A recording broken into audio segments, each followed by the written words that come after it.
Mesdames, Mesdemoiselles, Messieurs, bonsoir et je souhaite que vous passiez avec nous un très agréable moment. Alors allons-y. Let's do it. I have good news for you. C'est le de la Formule Express. J'adore ça. Ah bon? On fait pas chier. On essaye? Allez. Allô, passez-moi la brochant, s'il vous plaît, de la part de Jean Cordier. Pierre? J'en tiens un.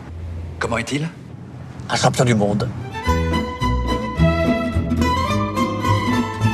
Salut à toutes et à tous et bienvenue dans cette 39e Formule Express de retour à l'écran. Une formule consacrée au plus grand succès de la carrière cinématographique de Francis Weber, classé numéro 2 du box-office de l'année 1998 derrière l'inatteignable Titanic de James Cameron avec plus de 9 millions d'entrées et récompensé par 3 Césars. Ce film, c'est bien sûr le Dîner de cons avec en tête d'affiche Jacques Villeray, Thierry Lhermitte, Francis Huster, Catherine Fro, Alexandra Vandernoot et Daniel Prévost. Un énorme carton qui fit suite au grand succès de la pièce de théâtre créée en 1993 par ce même Francis Weber après une expérience américaine un peu douloureuse. Durant cet épisode, je vais vous raconter la longue et riche histoire de cette comédie intemporelle désormais culte. Avant cela, et pour tous ceux qui seraient passés à côté, le Dîner de cons, ça raconte quoi ? Chaque mercredi, Pierre Brochant, un grand éditeur parisien, organise avec ses amis ce qu'ils appellent un dîner de cons. Le principe, chacun des invités amène avec lui une personne qu'il considère comme un con. À la fin de la soirée, le meilleur con reçoit une palme. Mais cette fois-ci, tout ne va pas se passer comme prévu pour Pierre Brochant, qui va avoir affaire à un sacré personnage. Le temps ne fait rien à l'affaire. Quand on est con, on est con. C'est pas vrai. Tu l'as invité ici ? Je voulais l'étudier un peu avant de l'emmener dîner. Tu vas voir, il paraît qu'il est fabuleux. À demain, monsieur Leblanc. Et voilà, on a les droits. C'est vous qui deviez dîner avec lui ce soir. Oui, comment le savez-vous? Il vous a parlé de moi. Oui, mais même sans ça, je vous aurais reconnu.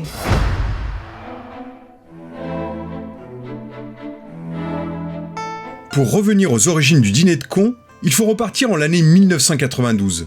Francis Weber, consacré champion du box-office grâce aux cartons successifs de La Chèvre, Les Compères et Les Fugitifs, a traversé l'Atlantique et poursuit sa belle carrière à Hollywood depuis quelques années déjà. J'ai fait 7 millions d'entrées avec La Chèvre et pas loin de 5 millions et de 5 millions avec Les Fugitifs et Les Compères. Et vous vous dites, ça va, j'ai atteint mon sommet ou mon pic et maintenant je ne peux plus rien faire de mieux. Sur le plan, évidemment, commercial. Hein. Et puis, je rencontre Jeffrey Katzenberg, qui était le patron de la production de Disney, pendant le Festival de Cannes, où j'étais juré. Et ce petit homme s'approche, c'est un petit bonhomme comme ça, qui me dit « On aime bien ce que vous faites chez nous là-bas à Hollywood. Est-ce que vous voulez venir chez moi à Disney pour qu'on travaille ensemble ?» Et je le regarde incrédule et je dis « Mais qu'est-ce que je ferais, moi ? Est-ce que vous voulez qu'un Français fasse ?» Il dit « Venez, on vous donne un bureau chez nous, et puis on trouvera quelque chose à vous faire faire. » Et c'est là que je prends la décision d'abandonner le cinéma français, ce qui était idiot sans doute, pour faire le championnat du monde qui fatalement est en Amérique. Parce que les grandes comédies qui me restaient dans la tête, c'est Lou Beach, c'est Billy Wilder, c'est ces gens-là, vous voyez. Et j'arrive là-bas, en laissant ma famille à Paris. Et là, il me donne un bureau superbe. Hein, j'étais vraiment bien traité. Et puis, je dis, oui, mais qu'est-ce que je vais faire ? Et je deviens consultant sur scénario américain. Après cette mission alimentaire ayant obtenu la confiance du studio, Weber signe le remake de ses propres Fugitifs avec Nick Nolte et Martin Short qui rencontrent une nouvelle fois un beau succès. Et puis, je suis passé sur un autre film américain avec Matthew Broderick, qui a été un bide atroce. Et on m'avait prévenu. Et c'était la première fois que j'ai tourné un scénario qui n'était pas de moi. Donc, sans le savoir, je n'étais plus en garde derrière ce que j'écrivais, mais derrière un script qui finalement était assez médiocre. Mis au banc de Hollywood à cause de cet échec, Weber décide tout de même de rester aux États-Unis pour écrire non pas un nouveau film, mais une pièce de théâtre. Après 24 années consacrées au 7e art, le réalisateur décide donc de revenir à son premier amour pour se refaire la cerise.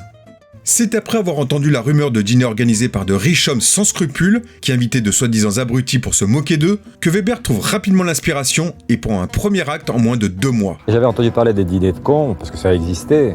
Je me dis, ce serait intéressant d'avoir un type qui est méchant comme ça, qui appartient à un milieu un peu sophistiqué, qui se trouve un con comme ça, bien juteux, et puis il l'invite, et au même moment, il a les problèmes qu'on sait, c'est-à-dire qu'il est immobilisé, Et puis il a une peine de cœur. Qu'est-ce qu'il a comme unique confident ? Le type qu'il a invité pour sa connerie. Et ça me paraissait être une situation intéressante. De passage à Paris, il rencontre Alain Poiret, l'un des grands producteurs de Gaumont, à qui il lit le premier acte de sa future pièce. Poiret se montre très intéressé, mais Weber lui explique que c'est inadaptable pour le cinéma et que c'est prendre beaucoup de risques de penser au film dès maintenant. Mais le producteur insiste tellement qu'il finit par convaincre le metteur en scène de signer un contrat pour la future adaptation de la pièce au cinéma. Weber rentre alors à Los Angeles pour finir l'écriture de sa pièce. Éternel insatisfait, il peine à croire que cette pièce aura du succès et encore moins à penser au film qu'il pourra en faire. Sans grande conviction, il l'envoie tout de même à Jean-Louis Livy, son ancien agent devenu producteur des théâtres. Ce dernier la transmet à Jean-Paul Belmondo, alors directeur du Théâtre des Variétés situé sur les grands boulevards à Paris. La star ne tarde pas à donner une réponse enthousiaste et programme la pièce dès la rentrée suivante. Weber doit s'activer pour former son casting et pense immédiatement à Villeray pour incarner le con. Mais une vieille rancune va vite ressurgir. Jacques Villeray, oui, il m'en a voulu parce que je lui avais téléphoné, comme je vous l'ai raconté, pour qu'il joue la chèvre. Et puis Lino Ventura n'en a pas voulu, il a fallu le décommander et il a été atrocement malheureux. Et plusieurs années après, je veux me dédouaner par rapport à lui, parce que je me sentais quand même un peu coupable, hein, et je lui fais envoyer par mon agent le dîner de con. Il a attendu au moins 1 mois et demi. C'est seulement après m'avoir puni pendant 1 mois et demi qu'il a accepté. Et quel cadeau alors! Mais c'est fantastique, quand vous trouvez votre acteur. Je l'avais trouvé une première fois avec Pierre Richard, mais il y a un problème dans nos métiers, c'est qu'on vieillit tout bêtement, vous voyez. Pierre était un comique physique, c'est un acrobate Pierre. Hein. Quand il a commencé à prendre un peu de gravité, un peu de sérieux, il a regretté qu'on fasse pas de comédie ensemble, mais les rôles ne lui convenaient plus. Et Villeray, il était le comique que vous voyez. Lui, il pouvait tenir plus longtemps dans les mêmes rôles parce qu'il a déjà un physique extraordinaire de clown. Hein. On va vous tirer de là, monsieur Brochand. Ne vous inquiétez pas, on va vous tirer de là. Vous êtes entre de bonnes mains, là. Allô? Oui, je voulais parler au docteur Archambault, s'il vous plaît. J'appelle de la part de monsieur Pierre Brochand. Oh, excusez-moi, je me suis trompé de numéro.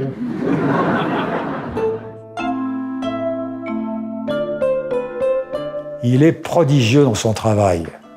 C'est-à-dire qu'il annotait les pièces, les scénarios, et c'était étonnant de voir l'intelligence de ce qu'il écrivait. Il soulignait ce qu'il fallait monter, il soulignait d'une autre couleur là où il fallait descendre. C'était un génie aussi. Après avoir tenté de convaincre Pierre Arditi pour incarner Pierre Brochand, Weber choisit finalement Claude Brasseur, immense acteur de théâtre et de cinéma qui avait notamment joué le père de Sophie Marceau dans La Boum. Ce même Brasseur qui confiait avoir lui-même été invité une fois sans le savoir à un véritable dîner de cons. Sa très grande passion pour le Paris-Dakar, auquel il avait participé quelques temps auparavant, avait en effet motivé ses soi-disant amis à venir en parler pour finalement se moquer de lui. Il peut plus bouger, il est affalé sur le plancher comme un vieux sac. C'est pathétique. Mais à qui il parle, d'abord?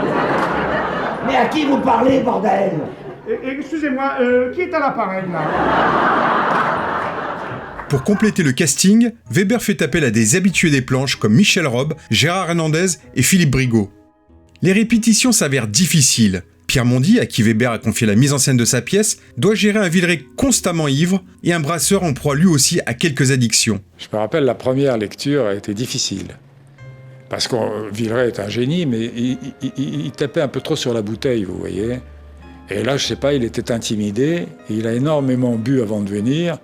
Et il y avait Belmondo, Pierre Mondy qui faisait cette première mise en scène de ma pièce, après c'est moi qui l'ai faite. Et il arrive, mais alors, hébété, littéralement.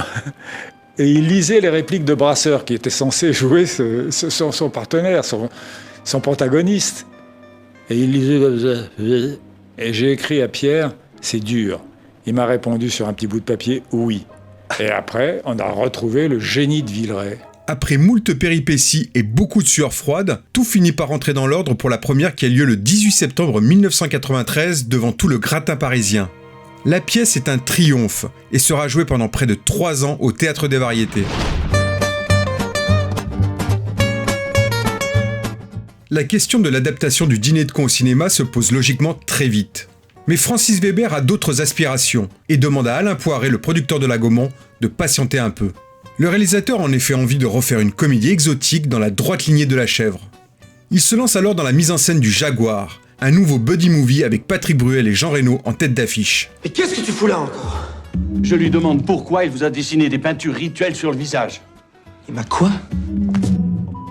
Il vous réclame parce qu'il a établi avec vous une relation qui nous échappe, une relation qui ressort de la magie indienne. Mais quelle magie indienne? J'ai ramassé dans la rue un petit bonhomme qui crevait de froid, y a rien de magique là-dedans. Il vous demande d'aller chercher son âme dans la forêt. Pardon? Sorti le 9 octobre 1996, le Jaguar cumule près de 2,5 millions d'entrées.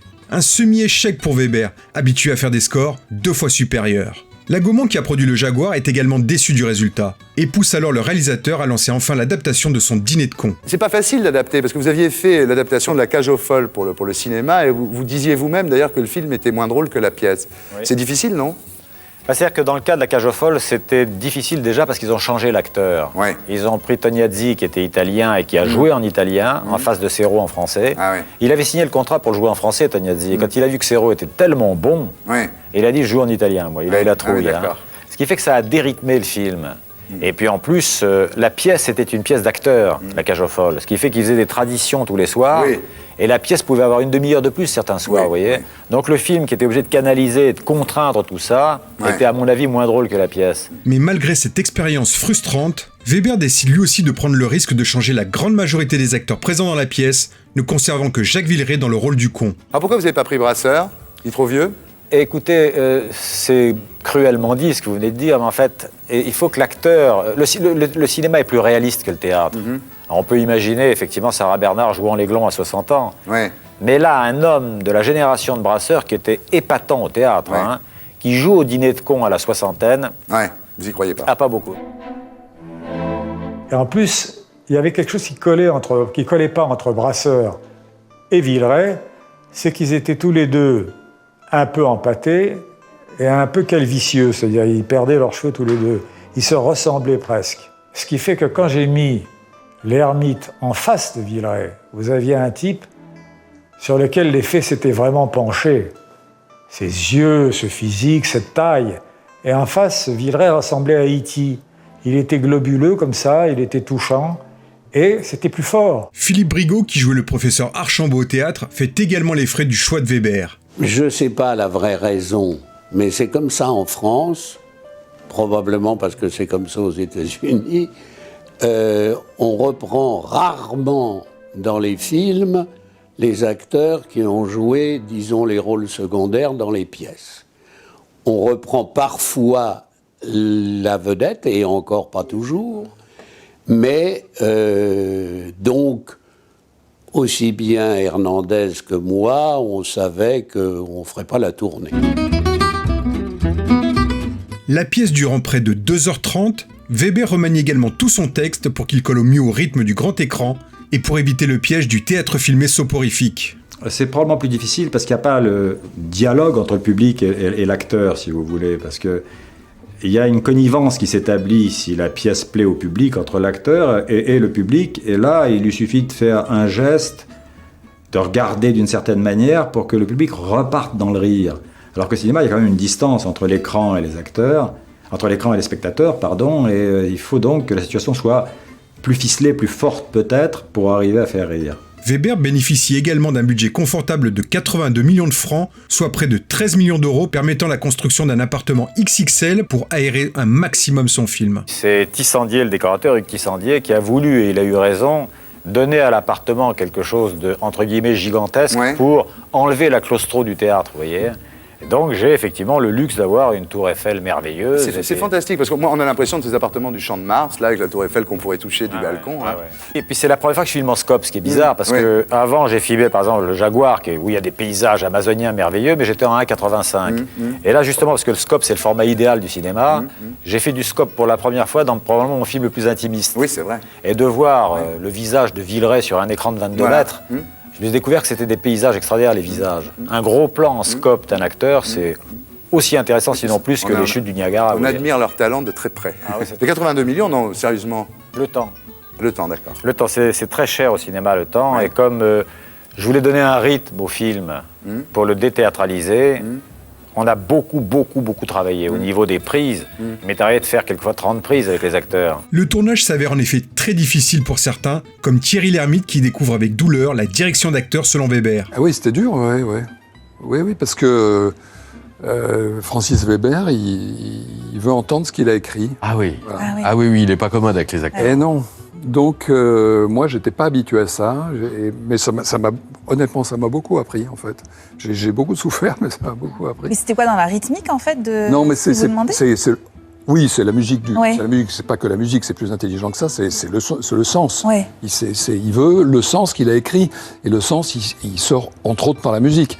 Et il veut entendre ça et pas un truc qui vous arrange parce que vous savez bien le faire. Et voilà, c'est très directif. Ouais. Malgré l'exigence devenue légendaire de Weber, le tournage se déroule dans une très bonne ambiance. Autour du duo Villeray-l'Ermite, le reste du casting composé de Francis Huster, Alexandra Vandernoot, Catherine Fro et Daniel Prévost s'en donne à cœur joie. Dans le cul, l'OM, dans le cul, dans le cul. Va te faire foutre, tiens.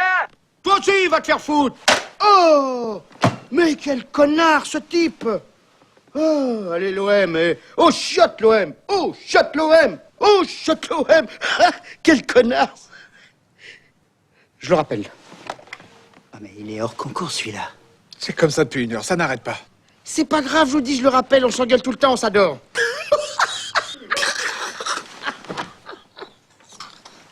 C'est un bout en train. Le Dîner de cons sort dans les salles le 15 avril 1998 et c'est un véritable triomphe. Plus de 9 millions d'entrées pour ce qui sera le plus grand succès de Francis Weber au cinéma. Cette année-là, seul l'intouchable Titanic de James Cameron fera mieux, avec plus de 20 millions de tickets vendus. L'année suivante, le film remporte 3 Césars. Un pour la prestation de Daniel Prévost dans un second rôle, le second pour le scénario de Francis Weber, et le dernier pour Jacques Villeray en tant que meilleur acteur. Le lauréat c'est Jacques Villeray dans le Dîner de cons. 2, 3 pensées, une à César bien sûr, une à Louis Seigné avec qui j'ai appris beaucoup de choses, puis une à Nathalie qui me remet mon César. Et bien sûr une à Francis Weber aussi, sinon sans scénario il n'y a pas de beau rôle. Après le triomphe du Dîner de cons au cinéma, la pièce sera remontée plusieurs fois avec toujours autant de succès, avec notamment le duo Chevalier et Las Palais ou Danny Boone et Arthur. Ce qui a paru évidemment au départ plus surprenant à tout le monde. Y compris à moi d'ailleurs. Oui. Non, mais en fait, il y a 2 choses à dire. La première, c'est qu'Arthur est extrêmement doué. Parce qu'il n'avait jamais joué la comédie, il fallait qu'il tienne le rôle le plus difficile dans ce genre de pièce, qui est le rôle du contre-champ de comédie. C'est le type qui est fort et qui doit démultiplier les effets du comique avec sa sincérité et sa force. Il s'en est pas mal tiré du tout. Le problème que j'ai eu, c'est que pendant la pièce, Danny Boone a eu Bienvenue chez les Ch'tis qui est sorti. Et tout à coup, à la Porte Saint-Martin sont arrivés des cars entiers de ch'tis. Il aurait fallu débaptiser le théâtre et l'appeler les Bouffes du Nord. Ils arrivaient et ils criaient « Biloute, dans la salle. Et je me disais, est-ce qu'il ne faut pas que j'appelle François Pignon François Biloute maintenant? Je ne sais plus où j'en étais. Donc il était obligé de prendre l'accent ch'ti dans la pièce. Il prenait l'accent ch'ti dans la pièce. Ah oui. Il s'appelle Juste Leblanc. Ah bon, il n'a pas de prénom, c'était vraisemblable comme ça. Donc c'était plus votre pièce? C'était pas tout à fait ma pièce. C'était le dîner de ch'ti.